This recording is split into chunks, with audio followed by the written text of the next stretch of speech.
Today, I want to give you takeaways from week 3 of the AP Top 25 poll, and all that's coming up after the bumper. What do you mean you don't subscribe to my son's YouTube channel?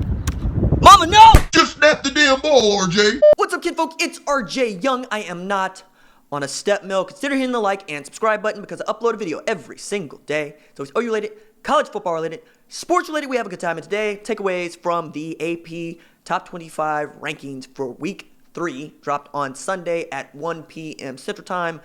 Went through it, and yeah, there's some moving and some shaking. And I think this is indicative of what the AP poll is. It is a living, breathing thing, and week-to-week results matter. They do matter. My goodness, matter. What is that? What even is that, RJ?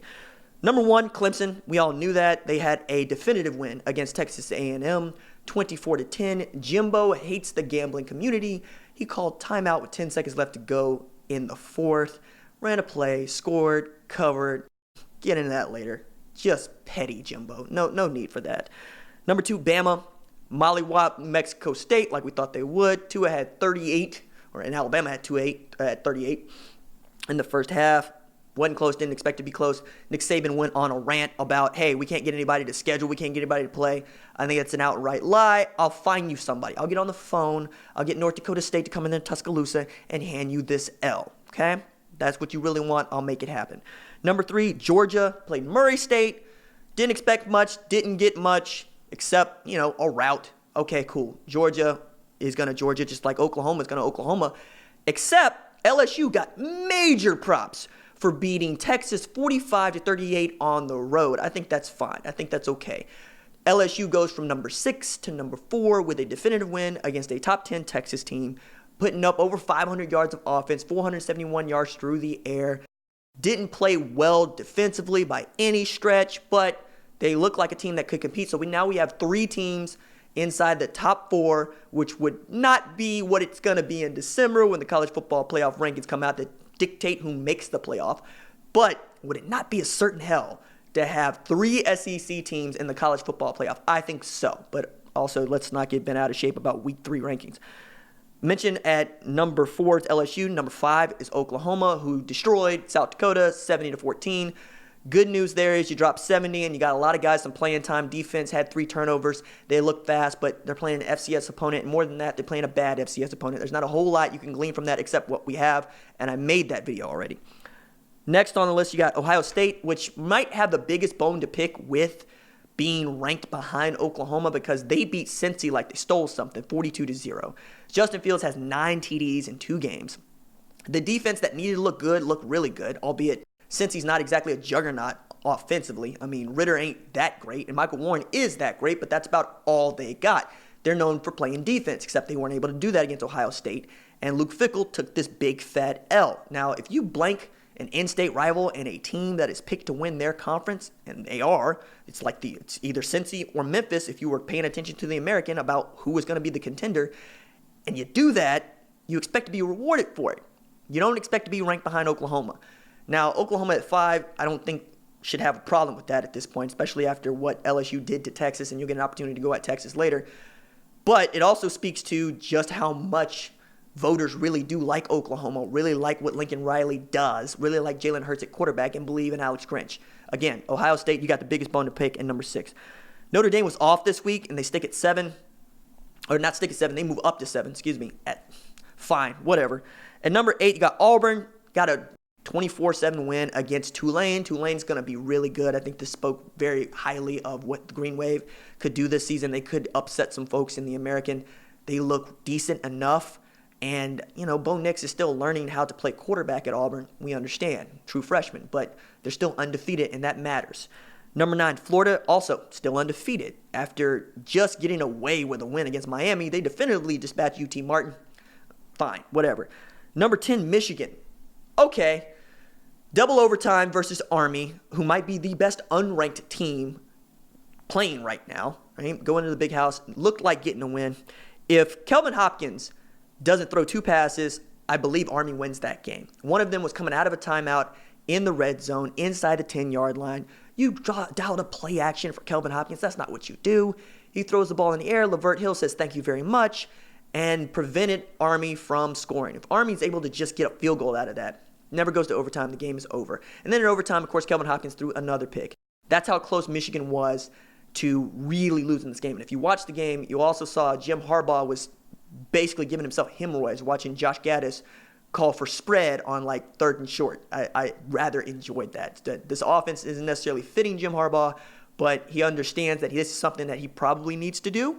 We'll see if it continues to work. Dylan McCaffrey might get the nod the next time Michigan plays ball, though. Number 11, Utah. Cool. You beat Northern Illinois. It was a decisive win. You're undefeated. You're my pick to win the Pac-12. You look good defensively. Number 12, Texas falls out of the top 10 from 9 to 12 after a 7-point loss to an LSU team that is now sitting at number 4. They're getting a lot of credit for playing well, even as it was at home. Yes, I know it was hot, but the atmosphere was what you wanted. You're at DKR. If you're going to pull off a top 10 upset, that's the one to do it, right? Didn't get it done. You're at 12. You're lucky to be there. Number 13, Penn State played Buffalo. It was close to start. It wasn't close to finish. I still don't think that Penn State has a lot on the schedule, but I don't think that they're going to hold up, so I'm fine with them being stuck at 13 right now. Wisconsin behind them, I think that's a top 10 program. I think they're the ones that are looking at this ranking going, wait a second, we scored 110 points and we've given up absolutely 0. Now, we'll also say you played South Florida, who is really terrible. And it wasn't like you went up against Central Michigan and did something great. Now, seeing Jack Cohn throw for over 300 yards has to impress everybody. Jonathan Taylor kept his streak of 100-yard rushing games going. I like Wisconsin. I think that they're going to really make some noise this season, but I also think they should be a known commodity, and the only way to make them a known commodity is to put them in the top 10. Them at number 14 is sneaky good for the Badgers. Number 15, Oregon wanted to prove to everybody that the Auburn game was a fluke, so they went on a 70-0 tear against Nevada before that game was over. Justin Herbert looked the part, and you're seeing that Jay Norvell really did get lucky against Purdue, which handed Vandy its head. My good. They were, whoa. So you had 200-yard receiving from Rondale Moore. He was all over them. That's that game. Talking about Oregon, yeah, I think that they still have an opportunity to come out into the Pac-12, maybe upset my pick to win it, especially after what Washington did last night. Washington went from a 3-hour rain delay to playing the game against Cal. Pac-12 after dark, sometimes it's Bewitched, sometimes it's the Skinamax flicks. And last night it was a Skinamax flick because they lost that game 20-19. They couldn't move the ball. Jacob Eason did not look great. I mean, I'm up because I was up, right? So I had the games that I was watching for film study, and I had that game on in the background. I'm going, oh my God. And then they won it on a last-ditch field goal. Good win for Justin Wilcox. I really enjoyed watching as much of that game as I could, actually. And there's a reason why Washington is not in this ranking. Then at number 16, A&M took the loss to Clemson. Fine. We all thought that was going to be a loss for them, but the scoreboard says that it was closer than it actually was. Clemson was awesome defensively. Isaiah Simmons is a dude. Play him in the star backer position, the star defensive back position, the rover, whatever it is you want to call it.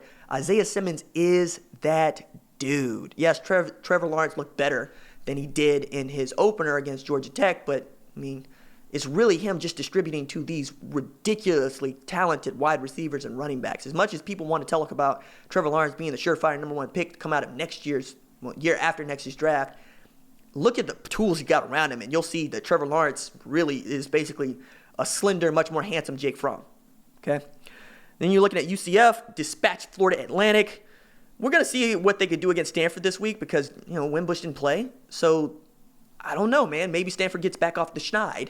And after falling out of the rankings because they got beat like they stole something against USC, which we'll talk about here in a second, now you get to go to UCF and get a W as an underdog on the road, which is going to be weird to see because you don't know what you have at quarterback. The farm is burning right now. David Shaw needs to get the system right. He needs to get his ship right. He needs to get headed in the right direction. There's no better place to do that than to go on the road to Central Florida to play a Josh Heupel team that wanted this game on the schedule for years. Might be the biggest game Central Florida has ever played outside of the Peach Bowl against Auburn. Biggest regular season game they've ever played by far. Number 18, Michigan State continues to just roll people up. Lewerke went for over 300 yards passing, which also speaks to the kind of defense that TU was playing. I know a lot of people aren't necessarily giving Tulsa enough credit for the defense that they did play against this Michigan State team, but they did hold this offense to 7 points, and they got a W against San Jose State, and they got a big game coming up against Oklahoma State, who I thought should have been ranked after what they did to McNeese State. They covered, they look good. Spencer Sanders is that dude at quarterback. Chuba Hubbard didn't carry the ball a whole lot, but he didn't have to. Tylan Wallace had another game, 180 yards receiving. Just, I don't understand why you don't rank that team. Maybe it's because they weren't on TV and they played a team that you don't necessarily think the world of, but I think Sterling Gilbert is going to do some nice things at McNeese State before he's out of there for another job. Michigan State, though, I think they'll get exposed later, but they're probably going to stay a top 20 team. Iowa, Nate Stanley continues to throw touchdowns and no picks. They have the Cyclones in game day. Cyhawk, let's go. Iowa State got bounced out of these rankings during a bye week because, you need overtime to beat Northern Iowa, which is not a good look, but you have an opportunity to show people that that is not you with a W against what people think is a very good and stout Iowa team. I'm excited about that game. Washington State hasn't played nobody. Mexico State, Northern Colorado. I get that Anthony Gordon has thrown for like 900 yards in the first 2 games, but Washington State still has to get into Pac-12 play before I believe in them. Maryland's good. I said it last week. I picked Maryland to beat Syracuse like they stole something because I saw the Syracuse-Liberty game, and I'm going, yeah, you blank Liberty, but Liberty ain't got nothing, and they got a coach out of a hospital bed in the coach's box. And then y'all looked at Josh Jackson and Anthony McFarland Jr. and the backs that they have, and Mike Locksley has what he needs to win right now. Problem is, they play in a loaded division. So we'll see what that means, but I think they're for real. Boise State squeaked out of Boise at home with a W against Marshall 14-7. Good on Marshall. They covered, and I picked Boise to win, but I didn't think it was going to be that close. Hank Bachmeier got beat up, got beat around. I get that they lost star running back to start, but the defense didn't do exactly what I thought it was going to do to start, and then it started to enforce its will. Marshall's defense is fast. They ran side to side. That was a great Friday night game if you missed it on the blue turf. They're sticking at 20, or they're moving up to 22. Oh, Washington, I misspoke. They are in this poll at 23. They should be out of this poll. That's me. They were highly ranked. I think they were like 14 going into the game against Cal, and then you took the loss at home? Okay. I would have gave Oklahoma State that spot, but whatever. USC at 24, they're 2-0, and Keaton Slovis turned into a demigod. Like, Keaton Slovis was always just a dude to me. He was a pro-style quarterback that wasn't built to run Graham Harrell's system, and Graham Harrell said, watch this. Dude throws for 377 yards through the air against Stanford. And all of a sudden, Clay Helton is like, I ain't dead yet, y'all. I'm still here. We'll see, man. USC 2-0. And then Virginia. I don't know what to do with Virginia and Bryce Perkins, Bronco Mendenhall, what they're doing, because defensively we always thought they were pretty good, but you don't really know what to do with the offense, and they got points out of every phase in their last game. So at 25, I guess you could take that. Teams receiving votes, Iowa State got 96, Cal got 95, Mississippi State got 73, TCU got 66, North Carolina got 48, Army got 42, Colorado got 21, Oklahoma State got just 20, my goodness. Memphis got 12, Arizona State got 4, Boston College got 2, Kentucky got 2, Appalachia State got 2, Syracuse got 2, and Minnesota got 1, ostensibly because they got the they were picked to win that game against Fresno State, but I picked Fresno State to win. They got a definitive win late. Good on the Gophers, who needed to get a win after nearly getting beat down by South Dakota State, but they're 2-0. All right, those are my takeaways for week 3. Let me know what you think in the comments below. Doses.